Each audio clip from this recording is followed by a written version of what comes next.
From caravans on the Silk Road to boots on the moon, history's greatest adventures have pushed humanity's boundaries. Today, we will learn about the most fearless explorers of all time and how they have risked life and limb to map the unknown. Moroccan scholar who became an explorer, Ibn Battuta left his hometown of Tangier in 1325 to go on a pilgrimage and never stopped traveling. Battuta left Mecca in November of 1326, hired by the commander of a caravan that was on its way to Baghdad. Often travelling at night to avoid the relentless heat and stopping at the regularly established waterholes en route, the enormous caravan was funded by the Sultan of Baghdad with provisions and logistical support to aid pilgrims from the eastern lands on their return trip home.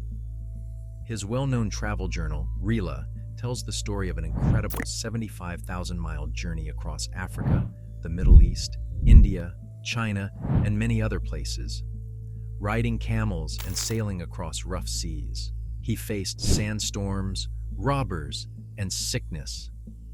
In one part, he writes about the caravans on the Silk Road and the snowy mountains he had to cross. Battuta's detailed travel stories took readers to royal palaces and faraway villages, making him one of history's greatest travelers. Marco Polo set out centuries earlier on his own legendary journey across Asia. About 200 years earlier, a Venetian merchant named Marco Polo began his long journey east with his father and uncle.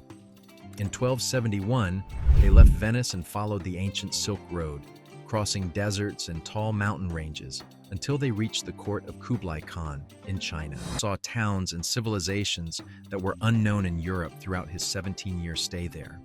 He faced severe weather conditions and robbery while traveling.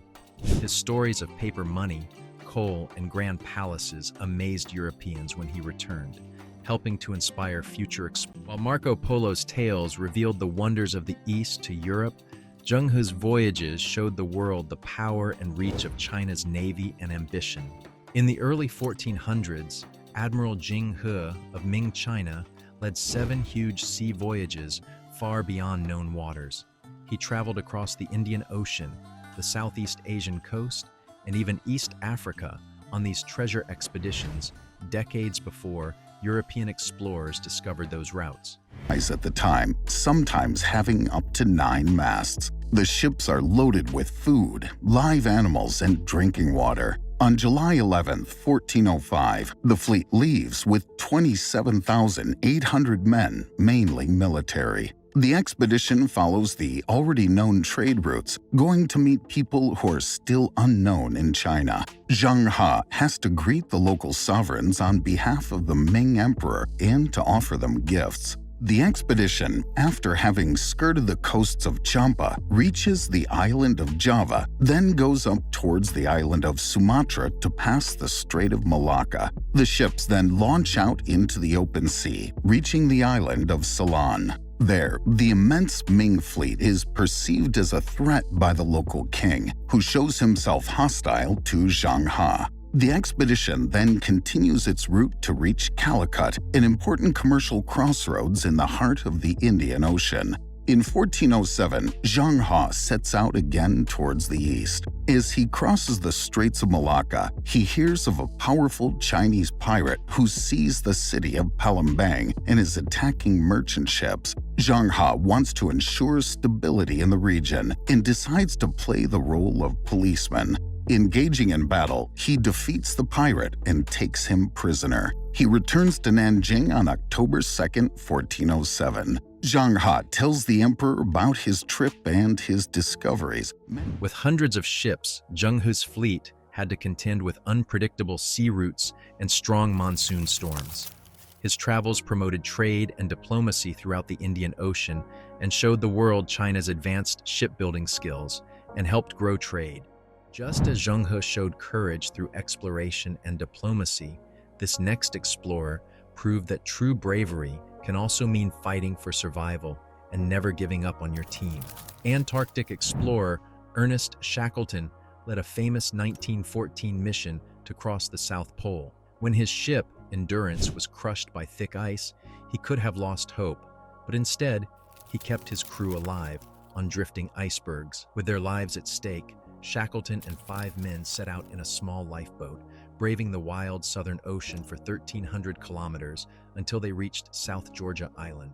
Her state of preservation is just absolutely brilliant. There are no wood-consuming marine parasites in the Weddell Sea, so the wood is as fresh as the day the ship went down. You can see her paintwork, you can see the bolts, you can see the ship's name, Endurance curved across her stern, and beneath it the great 5-pointed star. After a tough journey over the island's icy mountains, he returned to rescue the rest of his crew.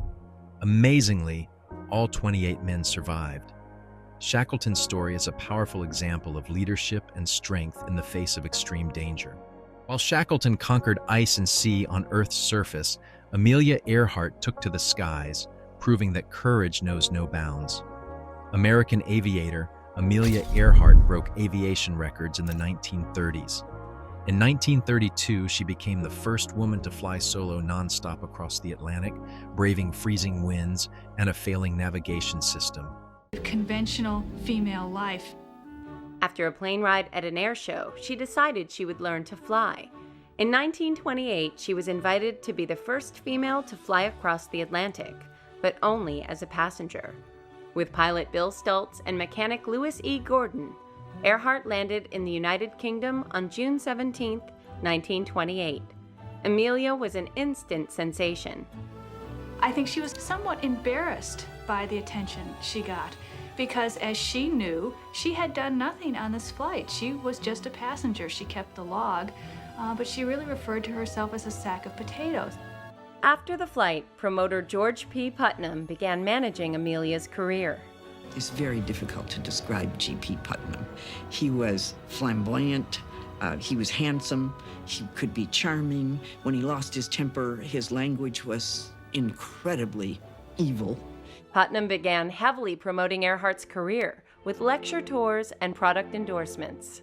People criticized GP for pushing Amelia too hard. Number one, I think she was a willing participant in this.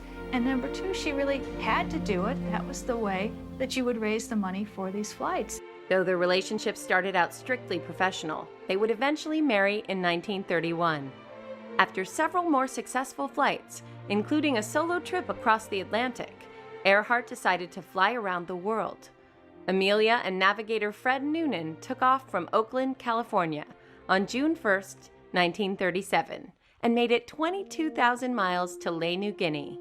On Earhart's last flight, Since flying was still relatively new at the time, every flight was an adventure. Earhart became a worldwide celebrity because of her daring accomplishments, which included setting a women's altitude record and flying across the United States alone. Unfortunately, her plane vanished over the Pacific Ocean in 1937 while she was attempting to fly around the world. Her story reminds us of the risks she was willing to take to push the limits of flight. With that being said, our journey through the lives of the great explorers comes to an end. From blazing new trails across deserts and oceans to reaching the skies and diving into the deep, each explorer added a bold chapter to the story of human adventure. But the spirit of exploration lives on. Who knows what frontiers remain to be discovered? Which explorer inspired you the most? Let us know in the comments below. If you enjoyed this voyage through history, don't forget to like, subscribe, and hit the bell icon so you never miss the next thrilling journey.